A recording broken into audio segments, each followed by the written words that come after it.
नमस्कार दोस्तों, आशु जी के ट्रिक में आपका स्वागत है। आज का हमारा विषय है अभिलेख, ताम्रपत्र, सिक्के, साहित्य, रचनाएं। यानी राजस्थान का जो इतिहास है जिसकी हमें संपूर्ण जानकारी मिलती है, इन्हीं से प्राप्त होती है। अभिलेखों से, सिक्कों से, साहित्यिक रचनाओं से, पुरातात्विक स्रोतों से। नमस्कार सभी को। आज के त्यौहार की भी सभी को हार्दिक शुभकामनाएं। एपीजे अब्दुल कलाम वाला जो वीडियो नहीं देखा है तो वो देख लेना। ठीक है, तो आज शुरू करते हैं। नमस्कार सभी को। आज का पहला प्रश्न जी सभी प्रतियोगी परीक्षाओं के लिए उपयोगी है। मैं आपके कमेंट देख रहा हूं। आज का पहला प्रश्न, राजस्थान प्राच्य विद्या प्रतिष्ठान स्थित है जयपुर, जोधपुर, बीकानेर, उदयपुर। आपका समय शुरू है। तो मैं थोड़ा आपको बता देता हूं कि बीकानेर जो है यहां पर है राजस्थान राज्य अभिलेखागार। राजस्थान राज्य अभिलेखागार प्रश्न पूछा गया बहुत बार एग्जाम में कि राजस्थान राज्य अभिलेखागार कहां पर है। अभिलेखागार ये क्यों है प्रसिद्ध, इसकी स्थापना कब हुई? 1955 ईस्वी में। आप जवाब दीजिए दूसरे प्रश्नों के। इसमें इतिहास की लिखित सामग्री को सुरक्षित रखने के लिए बनाया गया। यानी इतिहास के जो अभिलेख है उनको सुरक्षित रखने के लिए बीकानेर में स्थापना की गई थी।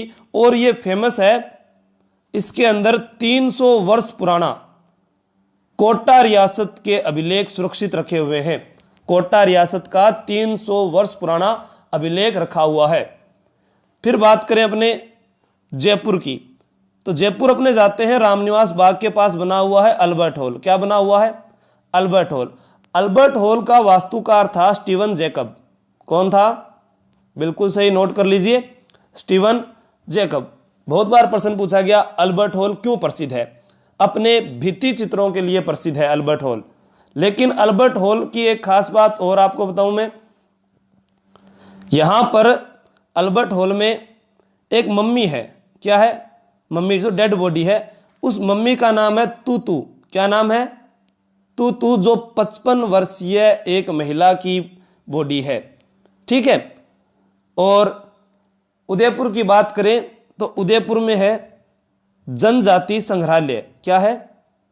जनजाति संग्रहालय। बहुत बढ़िया, आप सभी का जवाब। अब आपको पता चल गया कि 3 ऑप्शन हो गए, तो चौथा उत्तर क्या हो जाएगा? जोधपुर। वैसे भी आप लोगों ने सही जवाब दिया।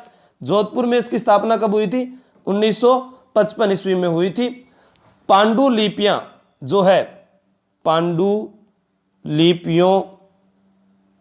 को संग्रह यानी उनको सुरक्षित रखने के लिए बनाया गया था। इसको पोथी खाना भी कहते हैं। इसे क्या कहते हैं? पोथी खाना भी कहा जाता है।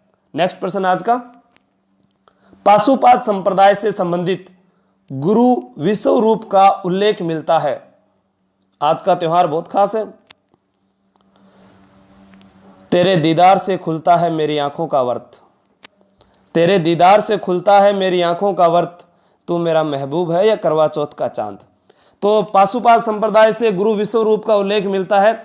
इस प्रश्न में आपके सामने ऑप्शन दिए हुए हैं। यहां हर्ष पर्वत का शिलालेख, रणकपुर प्रशस्ति, बिजोलिया अभिलेख या सारनेश्वर प्रशस्ति। देखो, बिजोलिया अभिलेख जो है इसकी रचना 1170 ईस्वी में हुई। सोमेश्वर चौहान के समय गुणभद्र के द्वारा। किसके द्वारा? गुणभद्र के द्वारा। और बिजोलिया का प्राचीन नाम अगर पूछा जाए तो विजयावली है। क्या नाम है? विजयावली। बिजोलिया कहां पर है? भीलवाड़ा में। बिजोलिया है कहां पर? भीलवाड़ा में। चौहानों को, इसमें चौहानों का जो गोत्र है वो वत्स गोत्र ब्राह्मण बताया गया है। क्या बताया गया है? ब्राह्मण। और वैसे पूछा जाए कि चौहानों की उत्पत्ति ब्राह्मण वंशीय किसने बताया है, तो चूरू के डॉक्टर दशरथ शर्मा के अनुसार उनको बताया गया है। ठीक है, तो ये दोनों चीज आप ध्यान रखना। इस प्रश्न का उत्तर होगा हर्ष पर्वत का शिलालेख, जो कब का है? 973 ईस्वी का। इसमें चौहानों का वंशाक्रम व उपलब्धियों के बारे में जानकारी दी गई है। ठीक है, तो नेक्स्ट प्रश्न, मालवगढ़ सिक्के मिले हैं। देखो सिक्कों के बारे में एक प्रश्न आगे भी आएगा। ऑप्शन है नालीसर, सांभर, नगर, बयाना। तो मैं आपको सिक्कों के बारे में बता दूं, जो सिक्के हैं यानी मुद्रा शास्त्र में कॉइन्स, इनका जो अध्ययन है वो क्या कहलाता है, उसके लिए हम आगे बात करेंगे। जो भारत में आरंभिक सिक्के थे वो आहत मुद्रा थी या उनको पंचमार्क सिक्के कहते थे। एक प्रश्न आता है कि भारत में सोने के सिक्के किसने जारी किए, तो विम कडफिसेस ने। किसने किए? विम कडफिसेस ने। ठीक है। और जो सीसा धातु के सिक्के थे वो हम कह सकते हैं सातवाहन वंश में गौतम पुत्र सातकर्णी जो है उनके द्वारा। यहां हम बात करते हैं बयाना। बयाना कहां पर है? भरतपुर में। नील की खेती के अवशेष सबसे पहले कहां मिले? बयाना में। राजस्थान का पहला विजय स्तंभ कहां पर है? बयाना में। पहला विजय स्तंभ। पहला विजय स्तंभ किसने बनवाया था, बता दो फटाफट। इतने में और जानकारी देता हूं। यहां पर बयाना भरतपुर में गुप्त शासकों की सोने की मुद्राएं मिली है। यहां से गुप्त शासकों का ही नाम आता है, तो अभी मैं बता रहा था कि किसके द्वारा बनाया गया है, गुप्त शासकों की सोने की मुद्राएं। तो यहां जो विजय स्तंभ बनाया गया है वो किसके द्वारा बनाया गया था? समुद्रगुप्त के द्वारा। समुद्रगुप्त के द्वारा। ठीक है। और यहां पर सर्वाधिक चंद्रगुप्त द्वितीय यानी विक्रमादित्य के सिक्के मिले हैं, जो यहां सोने की मुद्राएं मिली है। गुप्तकालीन स्वर्ण मुद्राएं राजस्थान में कहां से मिली है, तो उत्तर क्या होगा? बयाना, भरतपुर। और इस प्रश्न का उत्तर क्या है? नालीसर। क्या है? नालीसर। ठीक है। सांबर जयपुर में है। यहां से लगभग 200 मुद्राएं प्राप्त हुई है। जो बेराट है वहां से भी मुद्राएं मिली है, यूनानी शासक मिनेंडर की। कर्नल जेम्स टोड ने अपना यात्रा वृत्तांत ट्रेवलर्स इन वेस्टर्न इंडिया किसे समर्पित किया है? विलियम बेंटिक, मिंटो को, विलियम हंटर ब्लेयर, यति ज्ञानचंद्र। बताइए। मिंटो से एक सुधार याद कर लो, मार्ले मिंटो सुधार। मार्ले मिंटो सुधार ये आया था 1909 में। कब आया था? 1909 में। इससे पहले 1905 में करजन के द्वारा बंगाल विभाजन हुआ था। 1906 में मुस्लिम लीग की स्थापना हुई थी ढाका में 30 दिसंबर 1906। बंगाल विभाजन 16 अक्टूबर 1905 को हुआ। 16 अक्टूबर को शोक दिवस मनाया गया था, बंगाल का शोक दिवस। और रविंद्रनाथ टैगोर के कहने पर वहाँ पर राखी का उत्सव मनाया गया। हम कह सकते हैं कि रक्षाबंधन का उत्सव मनाया गया था। उस दिन उन्होंने क्या है कि खाना वगैरह नहीं बनाया, तो उत्सव उपवास रखा था। तो उन्होंने कहा कि ये जो विभाजन हुआ है अब हमें एकता के रूप में बनाना है। ठीक है। 1906 में क्या हुआ था? मुस्लिम लीग की स्थापना। 1907 में साथ छोड़ दिया था उदारवादियों का उग्रवादियों ने। उदारवादियों का उग्रवादियों ने सूरत में तप रहा था। सूरत ताप्ती नदी के किनारे रास नहीं आई थी रास बिहारी बोस को। कांग्रेस का 23वां अधिवेशन था और ये पहला विभाजन था कांग्रेस का। 1907 के बाद 1909 में मार्ले मिंटो सुधार आ जाता है और 1911 में लगता है दिल्ली दरबार। और इसी दरबार के बाद 1 अप्रैल 1912 को ब्रिटिश सम्राट जॉर्ज पंचम और मैडम मेरी जो आती है उनकी पत्नी, उनके जॉर्ज पंचम के आदेश पर कलकत्ता के स्थान पर भारत की राजधानी किसे बनाया गया था? दिल्ली को। तो ये हम नोट कर सकते हैं। मिंटो आया तो मैंने आपको बता दिया। इस प्रश्न का क्या उत्तर होगा? यति ज्ञानचंद्र। ये कौन थे? कर्नल जेम्स टोड के गुरु। कर्नल जेम्स टोड के गुरु का नाम क्या है? यति ज्ञानचंद्र, जिनको इन्होंने ये समर्पित किया है। कर्नल जेम्स टोड की एक पुस्तक का नाम है the annals and antiquities of Rajasthan. Colonel James Tod Wales UK के निवासी थे। कर्नल जेम्स टोड ने राजस्थान में जा जाकर, गांवों में जा जाकर इतिहास लिखा, इसलिए उनको घोड़े वाले बाबा भी कहा जाता है। प्रश्न आता है राजस्थान इतिहास को लिखने का श्रेय किसे दिया जाता है? तो उत्तर क्या होगा दोस्तों? Colonel James Tod. लेकिन प्रश्न में बदलाव, संपूर्ण राजस्थान को क्रमबद्ध तरीके से लिखने का श्रेय किसे दिया जाता है? तो उत्तर होगा मुहणोत नैनसी, जिसे राजपूताने का अबुल फजल कहा जाता है, जसवंत सिंह के दरबार में थे। आयो अंग्रेज मुल्क रे ऊपर आहंस लिंदा खेच उरा गीत किस कवि के द्वारा गाया गया है? दयालदास, बांकीदास, श्यामलदास या मुहणोत नैंसी? देखो मुहणोत नैंसी की जिक्र कर रहे थे, राजपूताने का क्या कहते हैं इसको? अबुल फजल कहते हैं। किसने कहा था अबुल फजल? मुंशी देवी प्रसाद ने, मुंशी देवी प्रसाद ने। मुहणोत नैंसी कौन सी जाति का था? प्रश्न पूछा गया, ओसवाल जैन जाति का, ओसवाल जैन जाति का था। और ओसवालों की कुल देवी है सचिया माता। ओसवालों की कुल देवी कौन सी है? सचिया माता।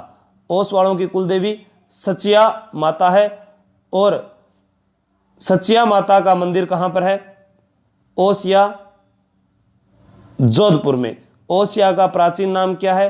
उपकेश पटन, उपकेश पटन। ओसिया को राजस्थान का भुवनेश्वर कहते हैं। क्या कहते हैं? राजस्थान का भुवनेश्वर। एक प्रश्न से 10 प्रश्न याद कर सकते हैं अपने। मुहणोत नैंसी ने लिखी थी मारवाड़ रे परगनारी विगत और नैनसीरी ख्यात, नैनसीरी ख्यात, मारवाड़ रे परगनारी विगत और क्या लिखी थी? नैनसीरी ख्यात। ख्यात जो है वो 16वीं शताब्दी में भाट व चारण जाति के लोग लिखा करते थे, लेकिन ये क्या है? अपवाद है। श्यामलदास जो है इन्होंने वीर विनोद के लेखक है। किसके लेखक है? वीर विनोद के लेखक हैं। श्यामलदास किसके लेखक है? वीर विनोद के लेखक हैं। दयालदास है जो बीकानेर के शासक रतन सिंह के दरबारी कवि थे। रतन सिंह के दरबारी कवि सूरत सिंह के दरबार में भी रहे। अब बच गया कौन सा? बांकीदास। तो उत्तर क्या हो जाएगा? बांकीदास। अंग्रेजों के खिलाफ राजपूतों को ललकारा था बांकीदास ने। बांकीदासरी ख्यात लिखी थी। क्या लिखी थी? बांकीदासरी ख्यात। 1857 की क्रांति से संबंधित ख्यात है बांकीदासरी ख्यात, जोधपुर। ठीक है, बांकीदास कहां पर थे? मारवाड़ में थे। निम्नलिखित में से किस राजस्थानी स्त्रोत में हल्दीघाटी युद्ध में प्रताप को विजेता माना गया है? राज प्रशस्ति में, एकलिंग महाकाव्य में, वंश भास्कर में या राज रत्नाकर में? तो हल्दीघाटी युद्ध में प्रताप को विजेता माना गया। किस में माना गया है? देखो राज प्रशस्ति जो है वो रणछोड़ भट्ट तेलंग की लिखी हुई है। किसकी लिखी हुई है? रणछोड़ भट्ट तेलंग की। किसकी लिखी हुई है? रणछोड़ भट्ट तेलंग की लिखी हुई है। किस भाषा में है? संस्कृत भाषा में है। किस भाषा में है? संस्कृत भाषा में है। राज प्रशस्ति के बारे में आपको बता दूं कि राजसमंद जो झील है, कौन सी झील? राजसमंद झील। राजसमंद झील का जो उत्तरी भाग है वो नौ चौकी की पाल कहलाता है। क्या कहलाता है? नौ चौकी की पाल। उस पर 25 काली शिलालेखों पर राज प्रशस्ति लिखी हुई है। रणछोड़ भट्ट तेलंग के द्वारा संस्कृत भाषा में लिखी गई है, जिसमें राज सिंह तक का वर्णन मिलता है। ठीक है, और यहां इस प्रश्न का उत्तर बिल्कुल आप सही बता रहे हो, राज रत्नाकर होगा। क्या होगा? राज रत्नाकर। इसमें ही महाराणा प्रताप को विजेता माना गया है। हल्दी घाटी का युद्ध कब हुआ था? लो सुन लो, 18 जून 1576 को। 18 जून 1576 को। मैंने कहा था ना अकबर को याद करो। अकबर के बारे में आपसे कोई भी पूछे कि अकबर के बारे में बताओ, तो एक ही चीज बोलनी है, एक ही चीज बोलनी है कि 2 बार आया था, 2 बार आया था। अकबर याद हो गया। अकबर के बारे में पूछे तो क्या बोलोगे? 2 बार आया था। 1562 में आया, 1570 में आया और 67 और 76। 2 बार आया था, 2 बार आया था। 1562 में 6 फरवरी 1562 में तो विवाह करता है। हरकाबाई के साथ भारमल की पुत्री होती है, सांबर में विवाह होता है। 3 नवंबर 1570 को नागौर दरबार लगाता है। अहि छतरपुर शुक्र तालाब के किनारे नागौर में राजस्थान के अधिकांश राजा अकबर की अधीनता स्वीकार करते हैं। और 67-68 में 3 नंबर का साका होता है, चित्तौड़ पर आक्रमण करता है। फूल कंवर के द्वारा जोहर किया जाता है। जयमल राठौड़ व फत्ता सिसोदिया वीर गति को प्राप्त होते हैं। और 76 आता है तो 18 जून 1576 को हल्दी घाटी का युद्ध हुआ था, जिसे रक्तलाई का युद्ध कहा जाता है, हाथियों का युद्ध कहा जाता है, खमनोर का युद्ध कहा जाता है, गोगुंदा का युद्ध कहा जाता है। हल्दी घाटी युद्ध को राजस्थान में कर्नल जेम्स टोड ने क्या कहा है? मेवाड़ की थर्मोपल्ली कहा है। नेक्स्ट प्रश्न, गुडियाओं का संग्रहालय स्थित है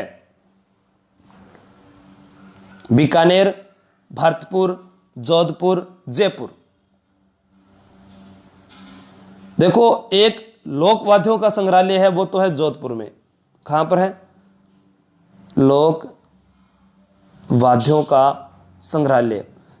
कल किसी ने कहा था कमेंट करके कि सर आभूषण पर वीडियो बनाओ, तो दोस्तों अभी बता रहा हूं, अभी राजस्थान में मंडावा विधानसभा के चुनाव होने वाले हैं।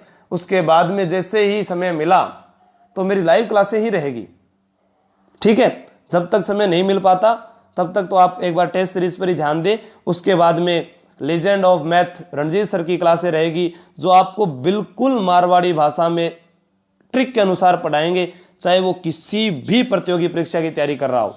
उनके सारे वीडियो डाल दिए जाएंगे यूट्यूब पर, आपको बता दिया जाएगा। तो इस प्रश्न का उत्तर क्या होगा बताइए?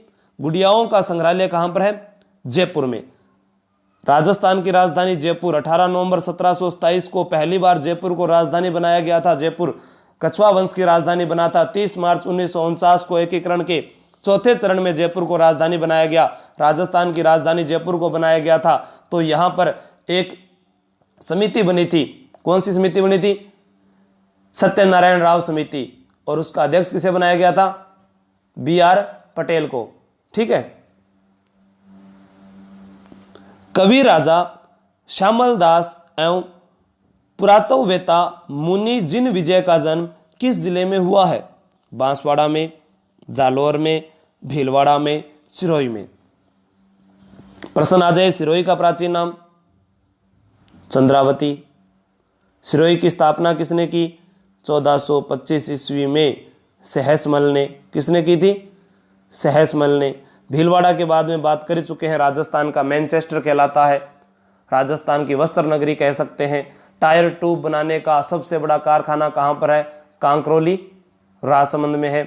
भीलवाड़ा राजस्थान का मैनचेस्टर है, तो भारत का मैनचेस्टर अहमदाबाद है। उत्तर भारत का मैनचेस्टर कानपुर है। दक्षिण भारत का मैनचेस्टर कोयम्बटूर है। राजस्थान का नवीन मैनचेस्टर भिवाड़ी अलवर है। ये बार बार जिक्र करेंगे तो हमें याद होता रहेगा। जालोर है, जिसे ग्रेनाइट सिटी के नाम से जाना जाता है। बांसवाड़ा को 100 द्वीपों का शहर कहा जाता है। माउंट आबू सिरोही को राजस्थान का शिमला कहा जाता है। इस प्रश्न का उत्तर होगा भीलवाड़ा। भीलवाड़ा में एक स्थान है शाहपुरा। क्या नाम है स्थान का? शाहपुरा। शाहपुरा से प्रश्न क्या क्या आते हैं वो सुनो।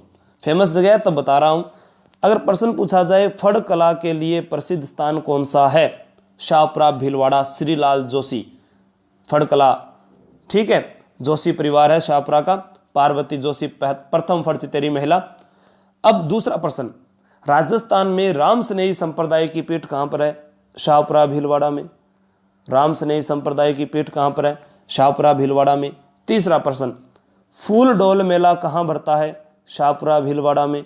फूल डोल मेला कहां भरता है? शाहपुरा, भीलवाड़ा में। प्रश्न आ जाए ढोल मेला कहां भरता है? तो 12 जिले में भरता है। फूल डोल शाहपुरा, भीलवाड़ा में चैत्र कृष्ण एकम से चैत्र कृष्ण पंचमी तक भरता है। और एक प्रश्न जो महत्वपूर्ण आता है शाहपुरा, भीलवाड़ा से, कि राजस्थान का वह कौन सा परिवार था जो स्वतंत्रता आंदोलन के दौरान पूरा का पूरा शहीद हो गया? तो नाम आता है बारठ परिवार। कौन सा परिवार था? बारठ परिवार। दोस्तों, एकमात्र परिवार था प्रताप सिंह बारठ, जोरावर सिंह बारठ, केसरी सिंह बारठ। इनके बारे में पढ़ेंगे जब हम पूरे राजस्थान के प्रसिद्ध व्यक्तियों के, स्वतंत्रता सेनानियों के बारे में पढ़ेंगे तब। ऑप्शन नया, नेक्स्ट प्रश्न, कवि चंद्रबरदाई ने राजपूत राजवंशों की सूची दी है। 36, 54, 42, 18। चंद्रबरदाई के द्वारा राजपूत राजवंशों की सूची कितनी है? आपको एक हिंट दे सकता हूं मैं कि जो राजस्थान में एक संप्रदाय है जसनाती संप्रदाय। कौन सा संप्रदाय है? बस आने लगे ना उत्तर। जसनाती संप्रदाय। जसनाती संप्रदाय में जितने नियम है उतनी ही राजवंशों की सूची है। दो चीजें याद कर लीजिए। जसनाती संप्रदाय याद करते हैं सिकंदर लोदी के बारे में। वो सिकंदर लोदी जिसने कत्रियासर में 500 बीघा जमीन दान दी थी जसनाथ जी को। कितने बीघा जमीन दान दी थी? 500 बीघा जमीन दान दी थी। जसनाती संप्रदाय के प्रवर्तक जसनाथ जी है। जसनाती संप्रदाय के जो लोग होते हैं वो अग्नि नृत्य करते हैं। अग्नि नृत्य अंगारों पर किया जाता है और अंगारों पर नृत्य करते समय फायरे फायरे नहीं बोलते। फायरे फायरे नहीं बोलते। क्या बोलते हैं? फतेह फतेह बोलते हैं। फायरे फायरे तो भीलों का रणघोष है। फायरे फायरे तो भीलों का रणघोष है। तो याद क्या करना है? सारी चीजें याद हो जाती है। इस प्रश्न का उत्तर क्या होगा? 36। जसनाती संप्रदाय में नियम 36। जसनाती संप्रदाय के प्रवर्तक जसनाथ जी। कितने बीघा जमीन थी? 500 बीघा। कहां पर थी? कत्रियासर में। कत्रियासर कहां पर है? बीकानेर में।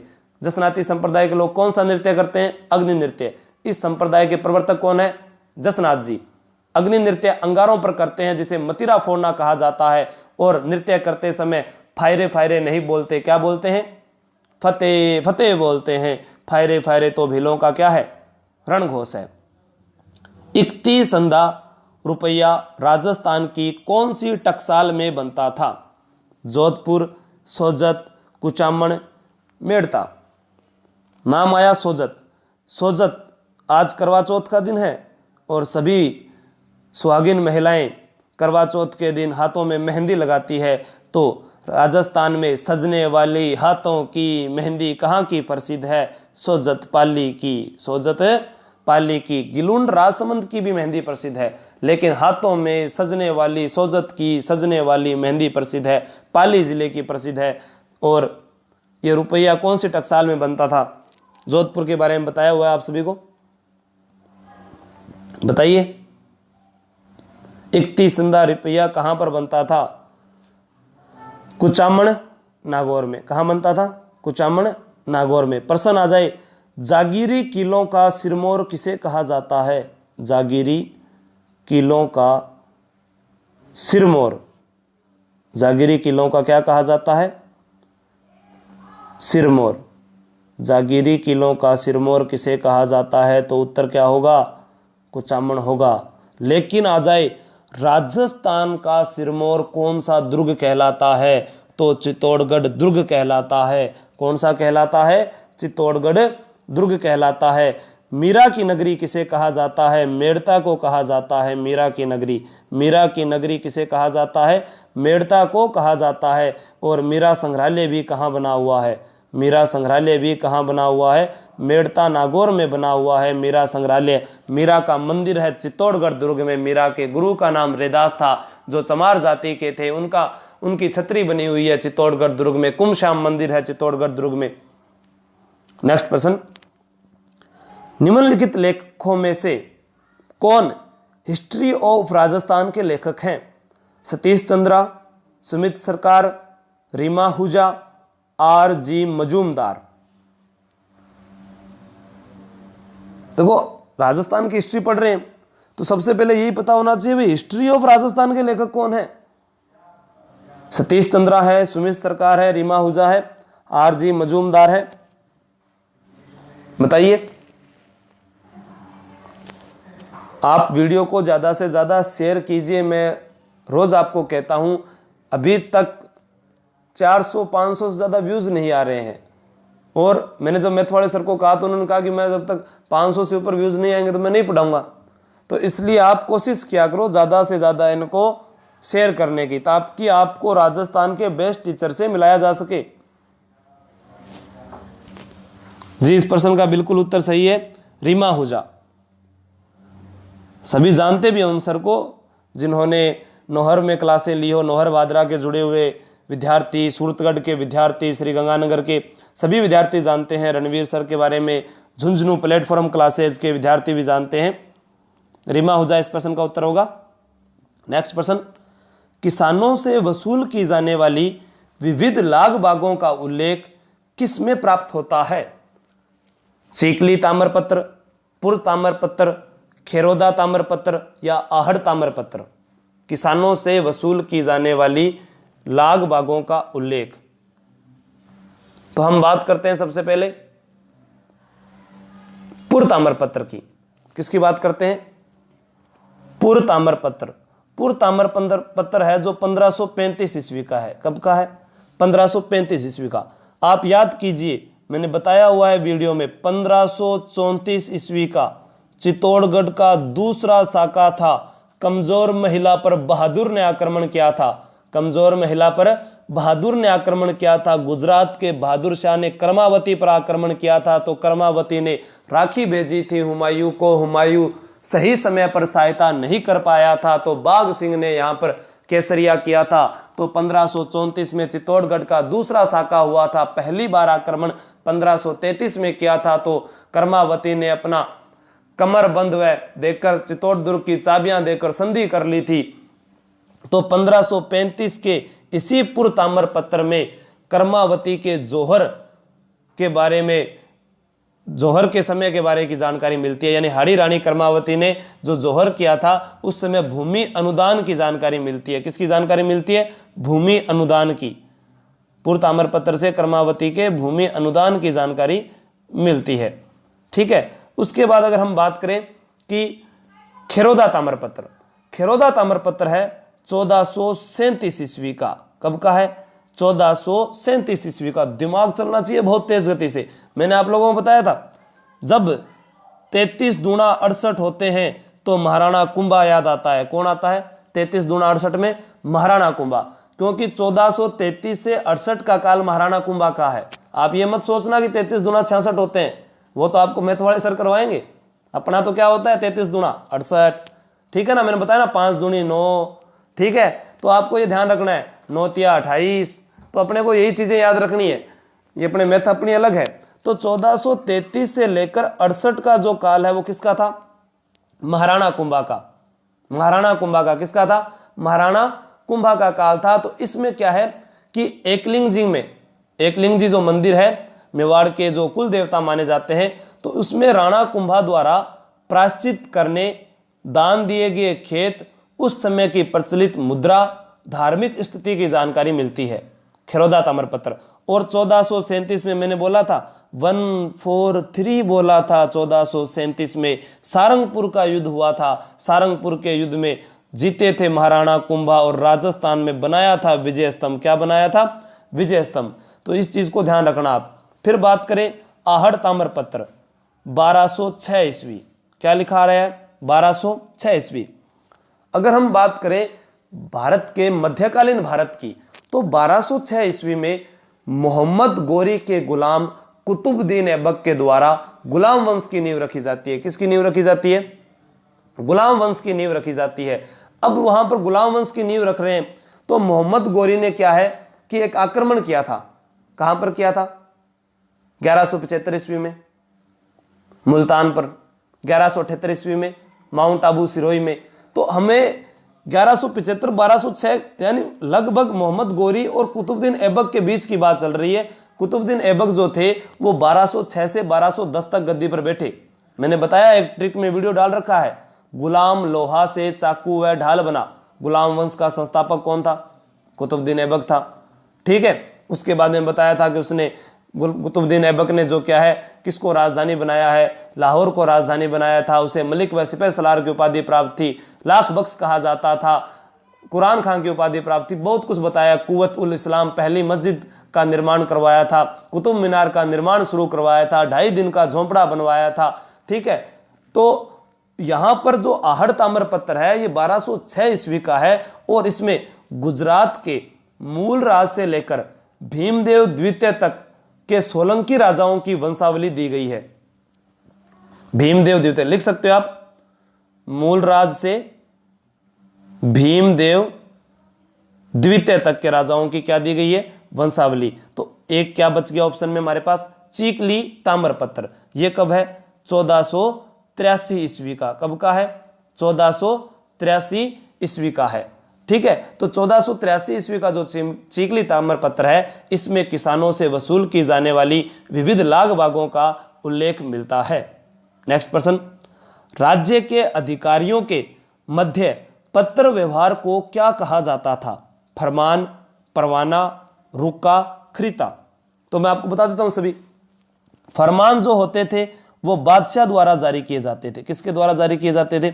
बादशाह द्वारा जारी किए गए आदेश। बादशाह द्वारा जारी किए गए आदेश क्या कहलाते थे? फरमान कहलाते थे। परवाना, परवाना अधीनस्थ को दिया जाता था। किसको दिया जाता था? अधीनस्थ। ठीक है। और अगर बात करें खरीता, खरीता क्या होता था? एक राजा का दूसरे राजा के साथ पत्र व्यवहार। ठीक है, एक राजा का दूसरे राजा के साथ पत्र व्यवहार, दूसरे राजा के साथ पत्र व्यवहार था। खरीता भी क्या था? पत्र व्यवहार। तो यहां जो रुका है वो क्या था? अधिकारियों के मध्य पत्र व्यवहार। खरीता में तो क्या आएंगे? राजा। एक राजा दूसरे राजा से पत्र व्यवहार करता था।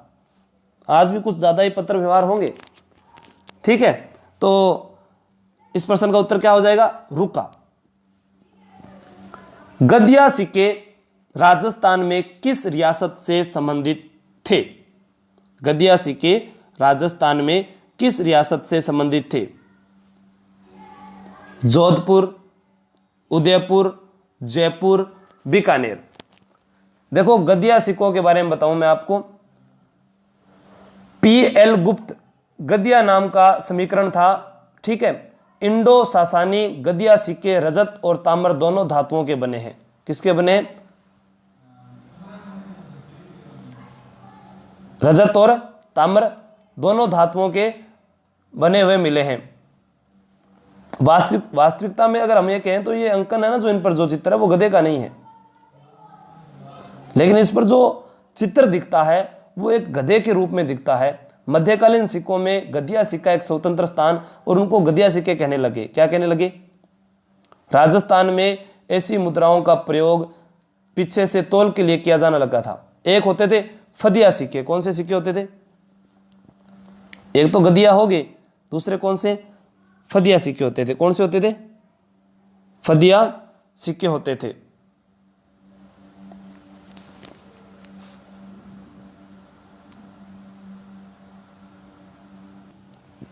तो फदिया जो सिक्के थे वो चौहानों के काल से लेकर 1540 ईस्वी से लेकर एक स्वतंत्र मुद्रा शैली थी जिसे फदिया नाम से जानी गई। ठीक है, तो हम सिक्कों के बारे में आगे अध्ययन करेंगे। आगे मैं पूरा आपको बताऊंगा कि कौन से सिक्के कहाँ के हैं। इस प्रश्न का उत्तर क्या होगा? उदयपुर होगा। क्या होगा? उदयपुर। गद्या सिक्के कहते हैं कि अकबर के द्वारा चलाए गए थे, लेकिन गद्या सिक्के उन पर मैं बता चुका हूं आपको कि स्वतंत्र रूप से कोई गधे की आकृति नहीं थी, लेकिन वो देखने पर इस प्रकार से लगते थे। मध्यकालीन भारत की बात करते हैं तो अकबर नाम आ जाता है। राजस्थान के सबसे प्राचीन सिक्के हैं पंचमारक या आहत सिक्के हैं। कौन से हैं? झारसही सिक्का कौन सी रियासत से संबंधित है? यहां देखो ऑप्शन में आपके सामने 4 ऑप्शन दे रखे हैं। धौलपुर, जैसलमेर, जयपुर, कोटा। मैं आपको क्या कह रहा हूं, ठीक है, आप उस चीज, ठीक है। तो झारसही सिक्के यानी आपको कैसे याद करना है, देखिए जैसे यहां लिखा हुआ है धौलपुर। राजस्थान का सबसे छोटा जिला कौन सा है? धौलपुर। और छोटे बच्चे को लगाकर मारते हैं तमाचा, तो सिक्का कौन सा है? तमाचा। छोटे बच्चे को क्या मारते हैं? तमाचा। राजस्थान में कोटा को आधुनिक शिक्षा नगरी कहा जाता है। आधुनिक भारत का नालंदा कह सकते हैं, तक्षशिला कह सकते हैं। ठीक है, तो यहां पर कोटा में पढ़ाई करने वाले लोग ज्यादा हैं और वो अपनी कॉलर उठाकर कहते हैं हमें हमारी शिक्षा पर क्या है? गुमान है। हमें हमारी शिक्षा पर क्या है? गुमान है। आप भी दोस्तों मेरे साथ जुड़े रहिए, एक दिन आपको भी गुमान होगा। तो कोटा पर कौन से सिक्के हैं? गुमान शाही। कौन से हैं? गुमान शाही। यहां पर तमच्चा शाही। और जैसलमेर जो जिला है इसके ऊपर 2 मात्राएं दिख रही है, तो अक्षय शाही सिक्के पर भी 2 मात्राएं दिख रही है। तो जिस पर 2-2 मात्रा है वो जिला कौन सा है? जैसलमेर। और सिक्के कौन से हैं? अक्षय शाही। तो राजस्थान की राजधानी है जयपुर। जयपुर में गंदगी ज़्यादा होती है तो सुबह सुबह लगाते हैं झाड़ू, तो झाड़ू से क्या बन जाएगा? झाड़ शाही सिक्के कहाँ के हैं? जयपुर के हैं। नेक्स्ट प्रश्न, महाराणा कुंभा के बारे में किस प्रशस्ति से जानकारी प्राप्त होती है? कुंभलगढ़ प्रशस्ति, राज प्रशस्ति, कीर्ति स्तंभ प्रशस्ति, वैद्यनाथ प्रशस्ति। तो देखो हम बात करके गए राज प्रशस्ति के बारे में, तो उसके बारे में अपने यहाँ जिक्र नहीं करेंगे, ठीक है। तो यहाँ बात करते हैं कुंभलगढ़ प्रशस्ति। कुंभलगढ़ प्रशस्ति है 1460 ईस्वी की। कब की है? 1460 ईस्वी की, जिसमें बप्पा रावल को विप्रवंशीय बताया गया है। क्या बताया गया है? विप्रवंशीय। विप्रवंशीय बताया गया है किसको? बप्पा रावल को बताया गया है। और अगर हम बात करें वैद्यनाथ प्रशस्ति की, तो वैद्यनाथ प्रशस्ति है जो 1817 ईस्वी की है। कब की है? 1817 या 1819 ईस्वी की हम इसको कह सकते हैं। ये लिखी गई थी संग्राम सिंह द्वितीय के समय। किसके समय? संग्राम सिंह द्वितीय के समय की लिखी गई है। सॉरी 1800 नहीं आएगा, 1718 ईस्वी की है। 1718 ईस्वी की है। संग्राम सिंह द्वितीय के समय, संग्राम सिंह द्वितीय के समय जिन्होंने सहेलियों की बाड़ी का निर्माण करवाया था उदयपुर में, फतेह सागर झील के किनारे सहेलियों की बाड़ी, संग्राम सिंह द्वितीय, संग्राम सिंह प्रथम राणा सांगा के नाम से जानते हैं, जिन्होंने सभी राजपूत राजाओं को पाती परवन नाम से पत्र लिखा था। इस कीर्ति स्तंभ प्रशस्ति में महाराणा कुंभा के बारे में जानकारी मिलती है। और इसके रचयिता कौन है कीर्ति स्तंभ प्रशस्ति के? महेश भट्ट। कौन है? नेक्स्ट प्रश्न, गिरधर आसिया द्वारा रचित ग्रंथ है। विजयपाल रासो, बिसलदेव रासो, राणा रासो, संगत सिंह रासो। तो देखो मैं इन सभी के बारे में बता देता हूं आपको। विजय, आप कोई विजय प्राप्त करके आए और उसमें आप युद्ध कर रहे थे, पसीने में हो गए, तलवारों में खून वगैरह में हो गए, तो आते ही आपने नल से हाथ धोए। किससे हाथ धोए थे?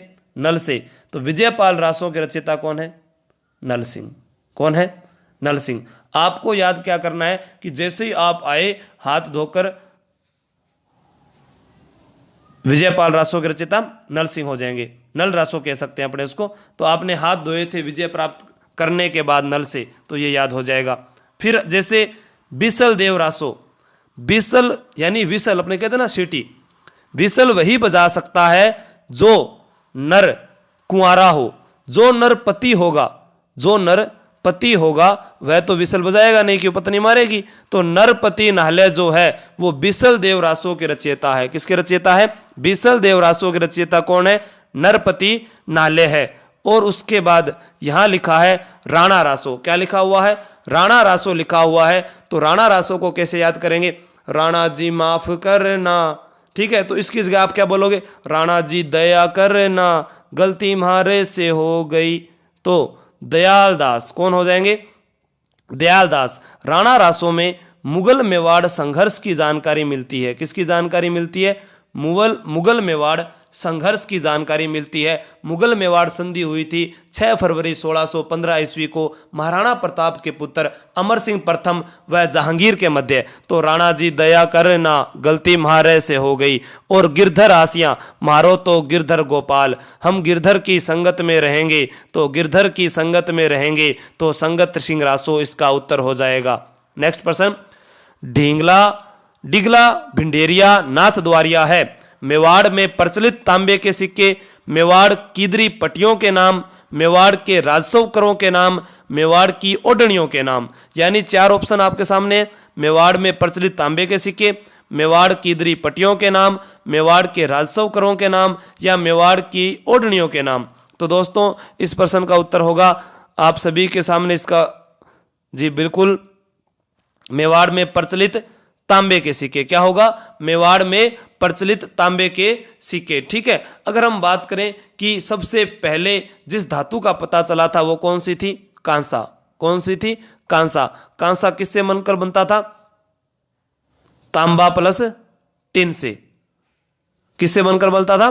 तांबा प्लस टिन से मिलकर कौन सी धातु मिली थी? कांसा। इसी कारण सिंधु घाटी सभ्यता को कांस्य युगीन सभ्यता भी कहा गया है। ठीक है दोस्तों, नेक्स्ट प्रश्न, कौन सा ग्रंथ पंडित विश्वेश्वर नाथ रेउ द्वारा नहीं लिखा गया है? यानी इनमें से एक ग्रंथ है जो इनके द्वारा नहीं लिखा गया, बाकी ग्रंथ इनके द्वारा लिखे गए हैं। Kings of Marwar, history of the Rashtrakutas, Itihas Nimbaj, Vishweshwar स्मृति। तो बताइए, आपके सामने 4 ऑप्शन है। Kings of Marwar, history of the Rashtrakutas, Itihas Nimbaj या विश्वेश्वर स्मृति। तो इस प्रश्न का उत्तर जी बिल्कुल सही, आप लोगों का जवाब क्या है, कौन सा ग्रंथ होगा, पंडित विश्वेश्वर नाथ रेऊ द्वारा नहीं लिखा गया है। तो आप बताइए इसका उत्तर, इतिहास निम्बाज क्या होगा, इतिहास निम्बाज इस प्रश्न का उत्तर होगा। नेक्स्ट प्रश्न, निम्नलिखित युग्मों से कौन सा एक युग्म सही नहीं है, history of famines in Rajasthan, OP Kachhwaha, the last Maharana a biography, Sawai Mansingh second of Jaipur, किरवी कैक्टीन, origin of Rajput, J A. Asopa, history of Chahaman, R B. Singh.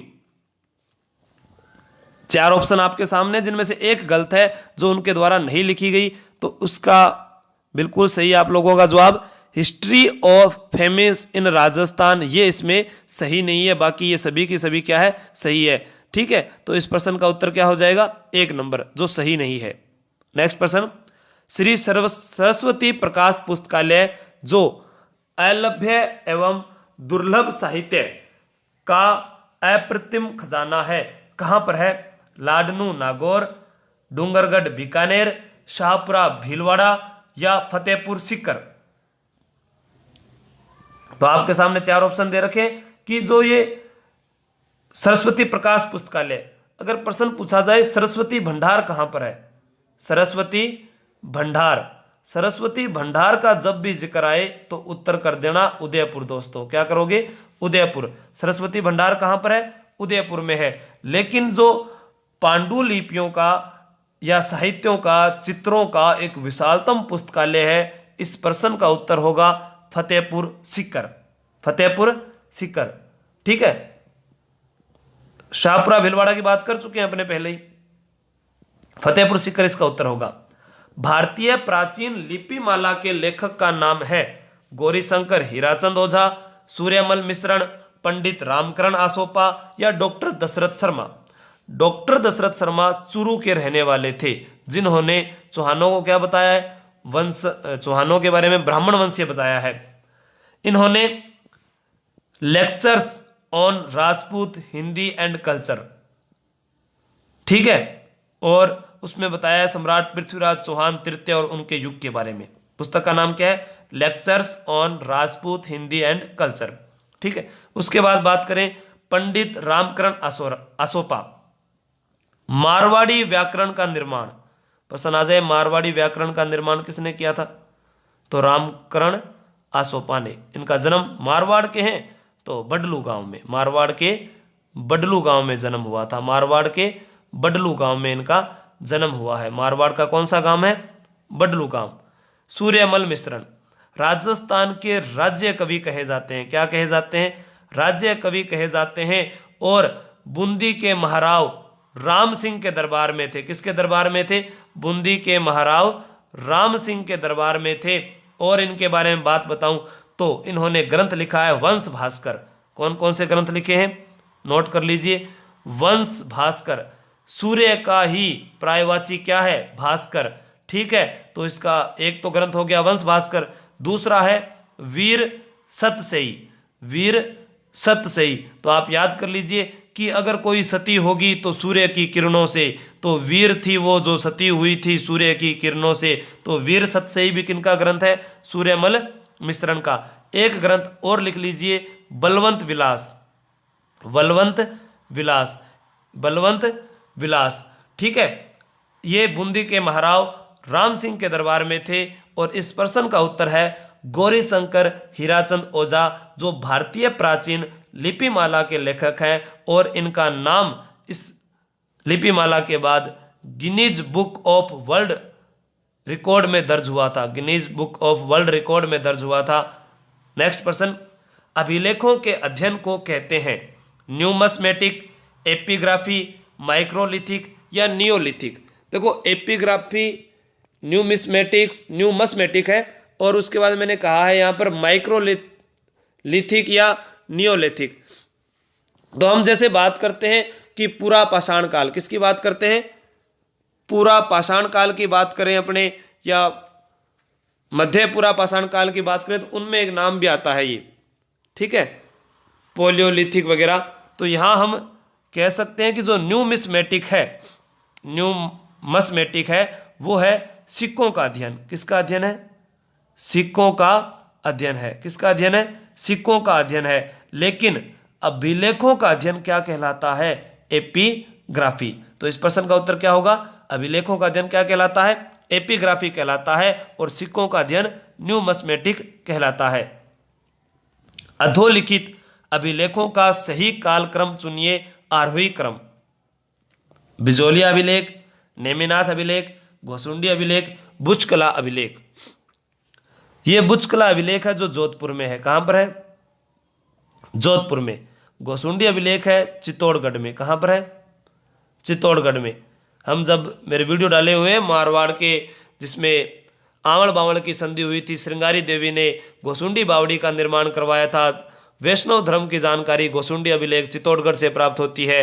1ली सदी ईसा पूर्व ये वहां का है। बिजोलिया अभिलेख के बारे में 1170 ईस्वी का है, गुणभद्र का, ठीक है। बुचकला अभिलेख है 1815 ईस्वी का। घोसुंडी अभिलेख 1ली सदी ईस्वी का है। तो इस प्रश्न का उत्तर क्या होगा?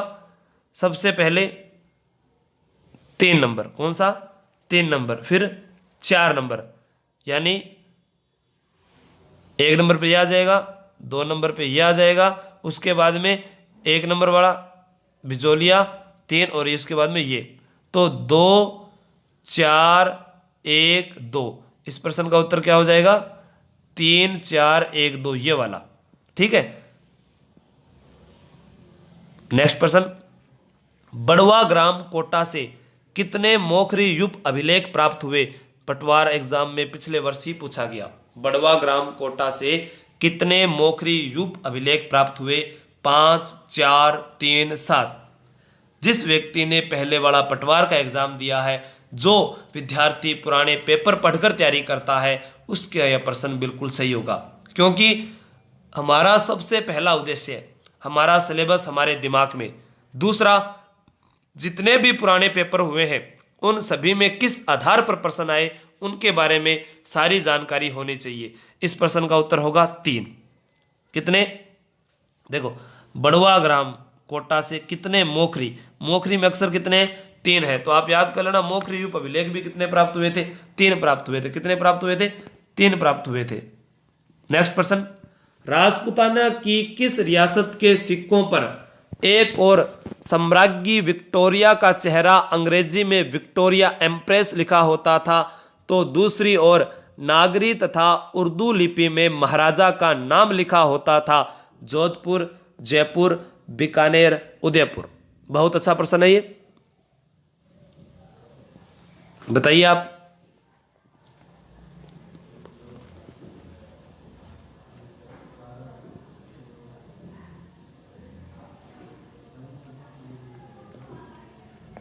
जी बिल्कुल, लिंक को शेयर ज़्यादा से ज़्यादा करो आप। पहले शुरुआती 1 महीने पहले बहुत ज़्यादा विद्यार्थी जुड़े थे, सभी का धन्यवाद भी अर्पित किया था। मैंने कहा था कि उन्होंने 1 महीने में शायद 1200-1300 लोग जोड़ दिए थे, और अब 10-5 जने शेयर कर रहे हैं, सभी के पास भेज ही नहीं रहे। इस प्रश्न का उत्तर है बीकानेर। क्या होगा? बीकानेर। बीकानेर शहर में राठौड़ वंश की नींव 1465 ईस्वी में रखी गई थी। करणी माता के आशीर्वाद से राव बीका के द्वारा बीकानेर शहर बसाया गया था 1488 ईस्वी में आखा तीज के दिन। बीकानेर। राजस्थान के किस जिले में युद्ध संग्रहालय की स्थापना अगस्त 2015 में की गई? सीकर, जैसलमेर, जोधपुर, बाड़मेर। अगस्त 2015, पूरी तारीख याद कर लीजिए, 24 अगस्त 2015। 24 अगस्त 2015 को राजस्थान का पहला युद्ध संग्रहालय बना था। हम याद करो, लोंगेवाड़ा पोस्ट याद आ गया, सीधा ऑप्शन लोंगेवाड़ा पोस्ट कहां पर है? जैसलमेर में। 1971 का जो युद्ध हुआ था, ठीक है, उसकी वीरता को प्रदर्शित करने के लिए युद्ध संग्रहालय की स्थापना राजस्थान के जैसलमेर जिले में की गई है। बहुत ही अच्छा प्रश्न है। जैसलमेर से 10 किलोमीटर की दूरी पर यह बना हुआ है।